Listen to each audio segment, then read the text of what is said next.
dynasty. Russia before World War I, symbol of pomp and majesty. Under Tsar Nicholas II, shown here reviewing troops, including the Cossacks, Russia's imperialism was foundering. Since 1905, when public clamor resulted in a show at representative government with the establishment of the Duma governing body, there was unrest. Here the Tsar and Tsarina celebrate the 300th anniversary of the Romanovs in power.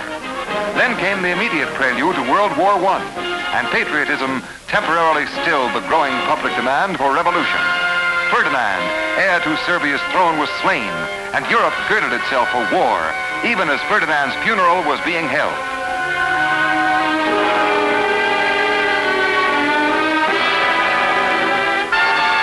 Nicholas announced to Germany she was ready to fight, made a pact to send an army and arms to France, and prepared to personally lead his armies.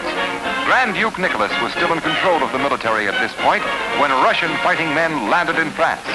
But the Tsar was preparing to take over, leaving control of diplomatic affairs to the Tsaritsa.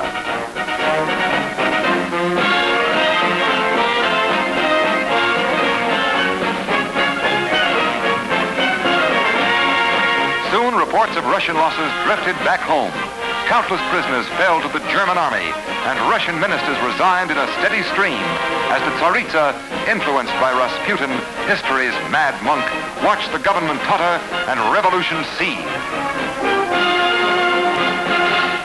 In 1905, the people arose against the Tsar, but were beaten back. This time, they were resolved to victory.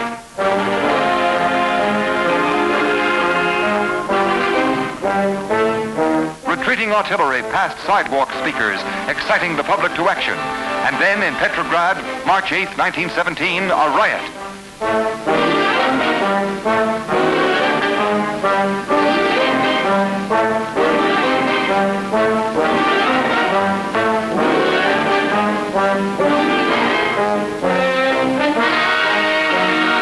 Troops recalled hastily to the area refused to shoot.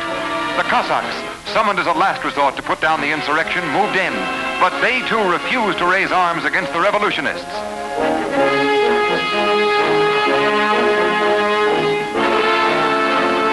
At the Tatarchesky Palace, where the Duma was in session, plans were made to force Nicholas to abdicate. Troops mutinied, defied their leaders, and joined the revolt.